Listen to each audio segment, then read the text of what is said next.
नमस्कार, स्वागत है आपका। आप देख रहे हैं CNBC आवाज़। मैं हूं मनीषा गुप्ता और आज बात करेंगे यहां पर मसालों की, जहां पर जीरे में यहां पर हल्की सी मंदी देखने को मिली है। अगर NCDX की बात की जाए तो जीरा करीबन 9 महीने के निचले स्तर पर है। क्या आगे यहां पर इसके कारण रह सकते हैं, किस तरह की प्राइस मूवमेंट देखने को मिल सकती है, स्पेशली बजट से अब इस सेक्टर की यानी कि मसालों की क्या एक्सपेक्टेशन है, इस पर बात करने के लिए हमारे साथ हैं राजगौर स्पाइसेस के ओनर धनंजय राजगौर। साथ ही हमारे साथ जुड़ेंगे angel one KVP Prathamesh Mallya, GGN research के मैनेजिंग पार्टनर नीरव देसाई होंगे हमारे साथ खाने के तेलों पर बात करने के लिए और वहां से क्या एक्सपेक्टेशंस हैं बजट को लेकर, उस पर बातचीत करने के लिए। साथ ही हमारे साथ जुड़ेंगी SMC ग्लोबल सिक्योरिटीज़ की वंदना भारती भी। लेकिन शुरुआत यहाँ पर सबसे पहले मसालों के साथ कर लेते हैं, जहां पर हमने वॉल्यूम्स कुछ एक बाजार में घटते हुए देखे हैं। कैसे देखते हैं आप राजगौर जी एज ऑफ नाउ मसालों के प्राइसेस को? जीरा जो कि 9 महीने के निचले स्तर पर है, यहां से अब क्या सेंस बनती हुई नजर आती है? जी, आज भी ऊंजा मंदी की बात करें तो 8,000 से 10,000 बोरी की आवकें आ रही है। पूरा साल एक्सपोर्ट अच्छा रहा है। अभी सारे लोग न्यू क्रॉप के राह देख रहे हैं। 20-25 दिनों के बाद नया क्रॉप अच्छा आ जाएगा, इसके लिए लोग ज्यादा इसमें अभी इन्वॉल्व नहीं हो रहे। जीरे का सॉइंग भी अच्छा है, ठंडी भी अच्छी गिरी, ग्राहक की एक्सपोर्ट अभी फिलहाल कम है और अभी सबकी नजरें गल्फ फूड पर है। 20 दिन के बाद गल्फ फूड में कैसे एक्सपोर्ट के व्यापार होते, उसके ऊपर आगे की नीतियां तय होगी। तो तब तक आपको क्या लगता है, जब तक नई नीति तय नहीं होती बाजार साइडवेज रहेगा? जिस तरह की गिरावट हमने बनते हुए देखी है, क्या और भाव इससे नीचे फिसल सकते हैं? पिछले साल राजस्थान का क्रॉप था, उससे भी ये साल क्रॉप ज्यादा आने की संभावना लग रही है। जैसे कि 100 रुपए था तो इस साल 110 आने की संभावना है। गुजरात के क्रॉप में पिछले साल की तुलना में थोड़ा कम आएगा, लेकिन पिछले साल को छोड़ के अगर अपन बात करें तो ये क्रॉप ऑलरेडी बहुत ज्यादा है। जिस किसानों ने होल्ड किया था वो अभी थोड़ा छोड़ रहा है क्योंकि नुकसान की बातें कम आ रही है। मुझे लग रहा है कि आने वाले दिनों में वायदा बाजार 205 से 205-10 पर आकर वायदा रुक सकता है, क्योंकि 205 का अगर वायदा होता है तो कच्चा माल का रेट होता है अप्रोक्स 180 रुपया, तो इसके नीचे फिर स्टॉकिस्ट आ जाएंगे। हम्म। और क्या वो आप उसे खरीदारी के स्तर बोलेंगे, और अगर हाँ तो प्राइसेस कहाँ जा सकते हैं, या फिर जैसे आपने कहा बहुत सारे फैक्टर्स हैं मार्केट में, उनको वॉच करेगी बाजार? देखो, फिलहाल तो नया जीरा 20-25 दिन के बाद शुरू होगा और अभी तो नया जीरा आने का थोड़ा डर बैठा है कि इस साल भी जीरा लास्ट ईयर की जैसा ही आएगा। लेकिन हर साल हम देखते हैं कि 20 से 30% किसान ऐसे होते हैं जो हर भाव में माल बेचकर जाते हैं। तो मुझे ऐसा लगता है कि अप्रैल के बाद फिर इस रेट से किसान हट जाएंगे। जैसे इस साल हमने देखा कि 225 से करके 250 की रेंज प्रति किलो की ये साल रही। भाव घटते हैं तो किसान आने बंद हो जाते हैं, वापस भाव बढ़ता है तो किसान की बेचवाली आने लगती है। तो इस साल भी ऐसा ही होगा। तो 180 यानी कि 205 का अगर वायदा क्रॉस नीचे जाता है तो इसमें 100% इसमें एंट्री करनी चाहिए। ये लोएस्ट रेट होना चाहिए मेरे हिसाब से। Point taken. साथ ही साथ यहाँ पर अब बजट का राउंड द कॉर्नर है और 3-4 दिन यहाँ पर बचे हैं। धनंजय जी, आपकी कोई एक्सपेक्टेशन है इस वक्त यहाँ पर बजट से? स्पाइसेस को देखें उस लिहाज से, एग्रीकल्चर हो या फिर ट्रेडिंग कम्युनिटी हो कमोडिटीज़ की? बजट तो सरकार सही निकल रही है। हमसे भी बड़े बड़े पढ़े लिखे लोग उस सीट पर बैठे हैं, तो भी अगर कुछ करना है तो ये कर सकते हैं कि टैक्सेशन में बढ़ोतरी ना करे। जो चल रहा है वो सही है और पेपर वर्क थोड़ा हमारा कम हो जाए, ऐसी कोई व्यवस्था करे। खाने पीने की वस्तुओं पर टैक्स कम हो जाए तो हम लोग व्यापारी लोग खुश हो जाएंगे और हमारे लिए भी कोई नई नई स्कीम लेके आए सरकार। ऑल राइट, धनंजय जी बहुत शुक्रिया साथ जोड़ने के लिए। तो जीरे पर तो आपको बताया ही कि क्या सिचुएशन वहाँ पर नज़र आती है, लेकिन जहाँ तक टैक्सेस की बात है, और ये चीज़ शायद सभी लोग मान रहे हैं कि पेपर वर्क यहाँ पर कम किया जाए, ईज़ ऑफ डूइंग जो बिजनेस है स्पेशली कमोडिटीज़ में, एग्रीकल्चर में, फार्मिंग में, उसको यहाँ पर बढ़ावा दिया जाए। साथ ही साथ लो प्राइसेस फूड कमोडिटीज़ में, GST वगैरह कुछ चीज़ें हैं जो ऑफकोर्स हम यहाँ पर ज़्यादातर सेक्टर्स को उसके बारे में बात करता हुआ देखते हैं।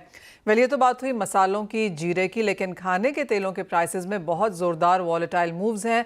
GGN रिसर्च के मैनेजिंग पार्टनर नीरव देसाई हमारे साथ हैं। अब नीरव नमस्कार। जिस तरह की वॉलेटिलिटी के साथ हमने पिछला साल बंद होता हुआ देखा, इस साल की शुरुआत देखी है, फिर चाहे वो सनफ्लावर है, सोए है, पाम है, मस्टर्ड में कुछ सपोर्ट ज़रूर बनता हुआ नज़र आया है, लेकिन जिस तरह से बात है कि शायद 15 साल में पहली बार MSP के नीचे सोया के प्राइसेस यहाँ पर फिसलते हुए नजर आए, पाम में इतनी वॉलेटिलिटी है।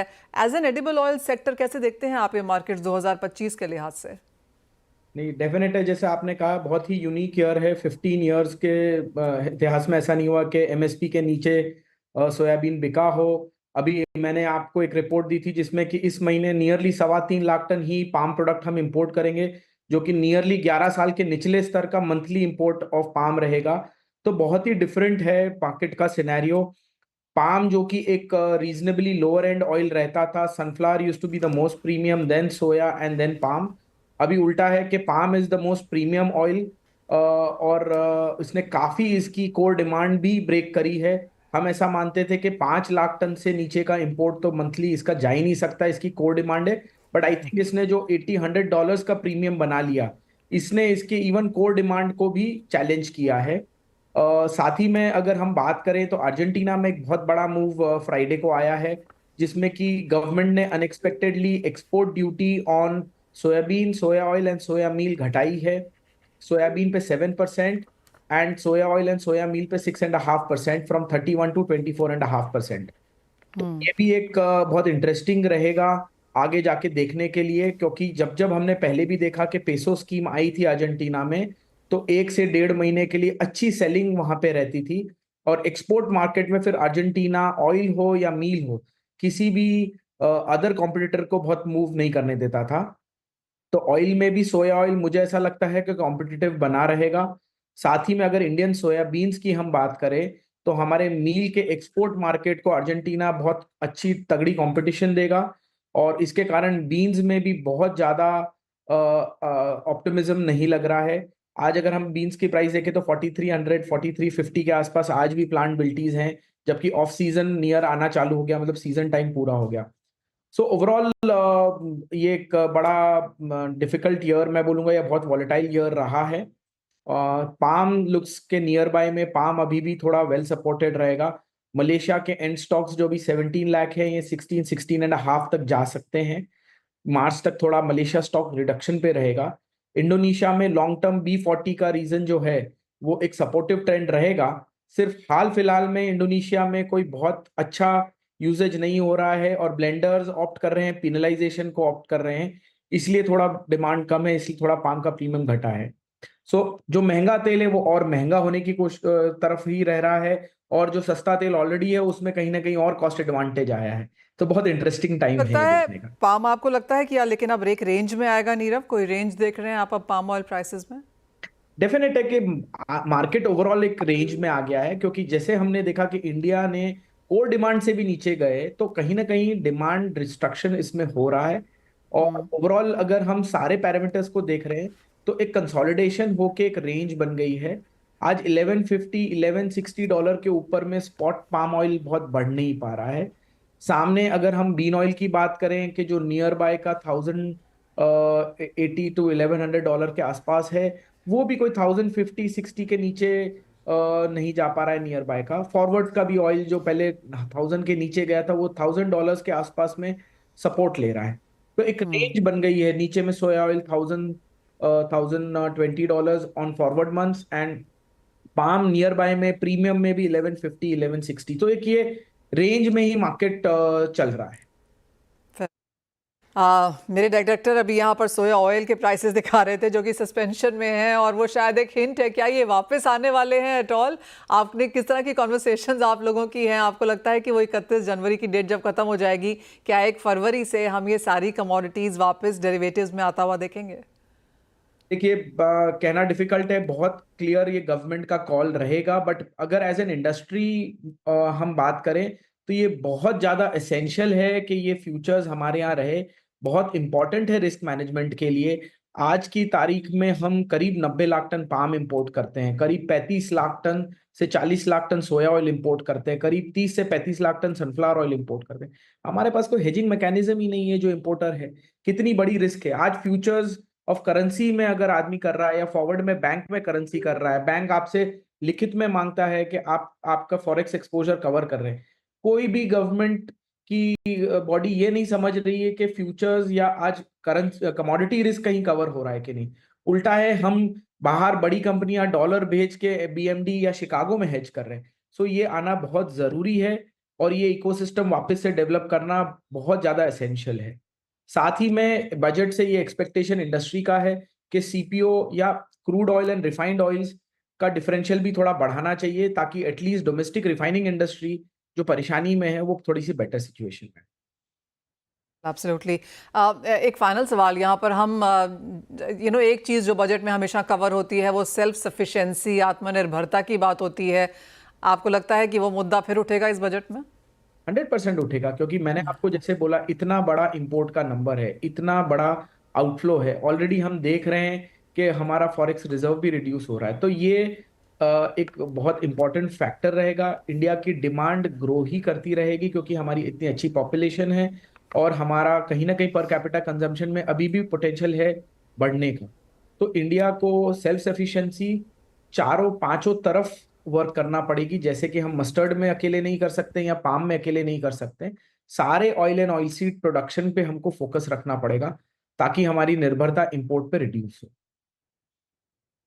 ऑल राइट नीरव, बहुत शुक्रिया साथ जुड़ने के लिए। तो क्लियरली मंथली पाम इंपोर्ट, जैसे नीरव कह रहे थे, वो एक क्लियरली एक हेडलाइन है कि सबसे कम हमने इंपोर्ट महीने के तौर पर होता हुआ देखा है पिछले 11 सालों में। डिमांड डिस्ट्रक्शन है लेकिन प्राइसेस अब शायद टॉप कर चुके हैं। यहाँ पर एक रेंज में बनी रह सकती है बात। ऑफकोर्स इंडोनेशिया क्या करता है B40 के साथ वो देखना होगा, लेकिन वो 2-3 चीज़ें जो बजट एक्सपेक्टेशंस में हैं वो अगर इंडस्ट्री को मिल जाए तो क्लियरली जो गवर्नमेंट का एजेंडा है इंडस्ट्री भी थोड़ा सा एट ईज फील करेगी। वेल, इसी के साथ एक ब्रेक का समय है। लौटेंगे तो हमारे एक्सपर्ट्स हमारे साथ हैं ही, उनसे जानेंगे कि ट्रेडिंग स्ट्रैटेजीज इस स्पेस में अब कैसी होनी चाहिए। स्वागत है आपका। और बात हम यहाँ पर अब कमोडिटी प्राइसेस की करेंगे। हमारे साथ प्रथमेश माल्या और वंदना भारती हैं ही। बात यहाँ पर पहले सोने चांदी से शुरुआत कर लेते हैं, क्योंकि पिछले हफ्ते फ्राइडे को ऐसा लग रहा था कि सोना अंतर्राष्ट्रीय बाजारों में ऑल टाइम हाइज बना देगा। वो $10 ही दूर था उन स्तर से, लेकिन उसके बाद हमने एक मुनाफा वसूली आते हुए देखी है। भारतीय बाजारों में ऑफकोर्स हमने ये जो चार्ट है, ट्रेंड है, ये अपवर्ड मूव होता हुआ देखा है। 80,000 के ऊपर के लेवल्स आपकी स्क्रीन पर। प्रथमेश, कैसे देखते हैं आप सोने को, क्योंकि बहुत अनसर्टनिटी है, सेफ हेवन बाइंग है, टैरिफ्स लगेंगे या नहीं, ये जो back and forth US Colombia, US China, US Brazil की भी कुछ खबरें निकल के आ रही थी, क्या सोना यहाँ पर और तेजी दिखाता हुआ नजर आएगा? I think Manisha, clearly uncertain times तो है और इस अनसर्टेन टाइम्स के हिसाब से गोल्ड को एकदम सुपर तेजी से भागना चाहिए, बट यहाँ पे थोड़ा सा थम गया है। इसका मतलब एक हाई प्राइस पॉइंट्स के आसपास ट्रेड हो रहा है, स्पेशली इंडियन मार्केट्स में। पॉसिबल है एक करेक्शन यहाँ पे, तो मैं यहाँ पे थोड़ा सा वेट एंड वॉच अप्रोच रखूंगा, या फिर जो ट्रेडर्स है वो इस अपॉर्चुनिटी को बेटर यूटिलाइज कर सकते हैं फ्यूचर्स या ऑप्शंस दोनों में ट्रेड करके, और एक बार के लिए कॉन्ट्रा पोजीशन ले सकते हैं गोल्ड और सिल्वर दोनों में। तो अगर आप मुझे पूछेंगे ट्रेड पर्सपेक्टिव में क्या करना है, तो सेल साइड उछाले पे बेचना है सोना और चांदी दोनों। बट ये दोनों ही कमोडिटी में मोमेंटम जो है वो चेंज नहीं हुआ है, इसका डायरेक्शन जो है अनसर्टेनिटी के कारण अपसाइड ही है। बट ट्रेड पर्सपेक्टिव से मेरे ख्याल से पॉसिबल है, सोना यहाँ से एक अराउंड 600-700 रुपीज़ गिरने की पॉसिबिलिटी दिखाई दे रहा है। तो इसको हर उछाले पे बेचे, मेरे ख्याल से पॉसिबल है एक बार 79,200 तक एक बार वापस आ सके। सिमिलरली सिल्वर भी आज गिरा है ट्रेड में, पॉसिबल है एक बार 90,000 के नीचे स्लिप होता है तो और 1 से 1,500 रुपये यहाँ से नीचे वाला फॉल देखने को मिल सकता है। तो ट्रेड पर्सपेक्टिव में अच्छा सेटअप है, हाईएस्ट प्राइस पॉइंट से इसको दोनों ही कमोडिटी को उछाले में बेचने की सलाह रहेगी। ऑल राइट, यानी कि सेल ऑन राइज की स्ट्रैटेजी यहाँ पर सोने और चांदी में आती हुई नजर आ रही है। वंदना, आप कैसे देखेंगे स्पेशली चांदी को, जहाँ पर हमने साल की शुरुआत कुछ आउट परफॉर्मेंस के साथ की थी, लेकिन अब वो बहुत जल्दी गायब होता हुआ दिख रहा है? जी मनीषा, 13% डाउन है ऑल टाइम हाई से यहाँ पे, और MCX में, और 10% अपना दिखा रहा है। तो मेरे ख्याल से अभी ये डाउनसाइड कंटिन्यू रहना चाहिए, और चाइना से आज भी डेटा यहाँ पे अच्छा नहीं आया है, तो बेस मेटल में जो प्रेशर है वो चांदी को प्रेशराइज कर रहा है। और मुझे लग रहा है कि मैं भी यहाँ पे अग्री कर रही हूँ प्रथमेश से। मुझे लग रहा है कि यहाँ पे सेलिंग साइड में ही रहना चाहिए। आज थोड़ी सी रिकवरी दिखाया ये लो पे, लेकिन 90,500 आए तो फिर से यहाँ पे सेलिंग करनी चाहिए। मुझे लग रहा है कि 89,000 तक प्राइसेस आएगा नीचे की तरफ। स्टॉपर्स इसके लिए लगाना होगा 91,200 का। गोल्ड में मुझे लग रहा है कि थोड़े हायर साइड आने पे ही यहाँ पे सेलिंग करना चाहिए। एक वॉर प्रीमियम होता है, मुझे लग रहा है कि गोल्ड में जो भी है यहाँ पे ट्रम्प प्रीमियम है, और 2802 से ऊपर अगर क्लोजिंग होती है इंटरनेशनल मार्केट में तो ही यहाँ पे नेक्स्ट मूव आता हुआ देख सकते हैं। नहीं तो मुझे लग रहा है वहां पे एक पॉज आना चाहिए, और फिर से डाउन साइड अगर आता है तो $2740 आएगा, तो 2800 से लेके $2740 के बीच में ऑक्सीलेट कर सकता है गोल्ड प्राइसेस। और जो बायस है वो नीचे का होना चाहिए यहाँ पे। तो क्लियरली यहाँ पे एक करेक्शन थोड़ा अगर देता है कंफर्मेशन तो ही सेल करे, लेकिन सिल्वर में मुझे लग रहा है कि जो फॉल है वो और डीप हो सकता है। और जैसे आपने कहा, जो चीन की तरफ से आज डेटा आया है, सभी का सभी बाजार की एक्सपेक्टेशन से कमज़ोर ही आया है। प्रथमेश, उसका इम्पैक्ट हमने यहाँ पर मेटल प्राइसेस में आता हुआ देखा भी है। कॉपर जिस तरह की तेज़ी फ्राइडे को दिखा रहा था, आज वो गायब हो गई। हमने जिंक में मल्टी वीक क्लोज यहाँ पर बनते हुए देखे हैं। एल्यूमिनियम के तो फंडामेंटल्स इतने अच्छे हैं, उसके बावजूद भी यहाँ पर बिकवाली है। आई थिंक वो क्लियर है कि चाइना की तरफ से जो भी बूस्ट आना है, क्लियरली वो मॉनेटरी बूस्ट होना चाहिए, तो ही बेस मेटल्स यहाँ से तेज़ी की रफ्तार पकड़ेंगे। बट मेरे ख्याल से फिलहाल मोमेंटम जो है वो नीचे की तरफ का ही है। अच्छे खासे करेक्शंस हो गए हैं और ये करेक्शन और भी दोहराता हुआ दिखते सकता है ट्रेडिंग सेशंस में। कॉपर को उछाले में बेचना चाहिए। 837 838 के आसपास ट्रेड हो रही है कमोडिटी। 840 के आसपास बेचे, नीचे करीब 825 तक ही गिर सकता है। ओवरऑल ट्रेड का स्टॉप रहेगा 845। बात अब यहाँ पर कच्चे तेल की कर लेते हैं, क्योंकि यहाँ पर भी गिरावट है। प्रथमेश, पिछले हफ्ते की 3-3.5% की गिरावट के बाद इस हफ्ते की शुरुआत भी slightly on the lower side हुई है। यहाँ पर क्या सेंस है? क्या हम ओवरसोल्ड टेरिटरी में हैं, या फिर आपको लगता है अभी भी कुछ और बिकवाली देखने को मिल सकती है? नेचुरल गैस एक कमोडिटी वोलेटिलिटी बहुत ज़्यादा रहती है, और ऑयल स्पेसिफिकली अगर नीचे ट्रेड होता है तो इसमें रिकवर होने के लिए कोई स्ट्रॉन्ग फैक्टर होना चाहिए जो वापस इसको उछाल लेके आ सके। बट फिलहाल मेरे ख्याल से ऐसे कोई ट्रिगर्स नहीं है। इसको सेल ऑन रैली करना चाहिए। 6500 520 के करीब इसको बेचना चाहिए। 6600 का स्टॉप, नीचे में टारगेट 6300। वैसे नेचुरल गैस वोलेटिलिटी को ध्यान में रखते हुए ऑप्शंस में ट्रेड करना बेटर है। 330 का पुट ऑप्शन खरीदे, 49 रुपीज़ की प्रीमियम पे मिल रहा है। 45 रुपीज़ का स्टॉप लॉस लगाए और टारगेट 59 के लिए रखे। तो सेल ऑन रैलीज की राय यहाँ पर कच्चे तेल और नेचुरल गैस में भी आती हुई। वंदना, आप कैसे देखती हैं एग्री एज अ स्पेस को? ऑफकोर्स यहाँ पर जो मैं सवाल नीरव से भी पूछ रही थी कि क्या और फ्यूचर्स कमोडिटीज़ हम यहाँ पर आता हुआ देखेंगे एग्रीकल्चर में, क्योंकि बाजार बहुत स्ट्रांगली ये एंटिसिपेट कर रहा है।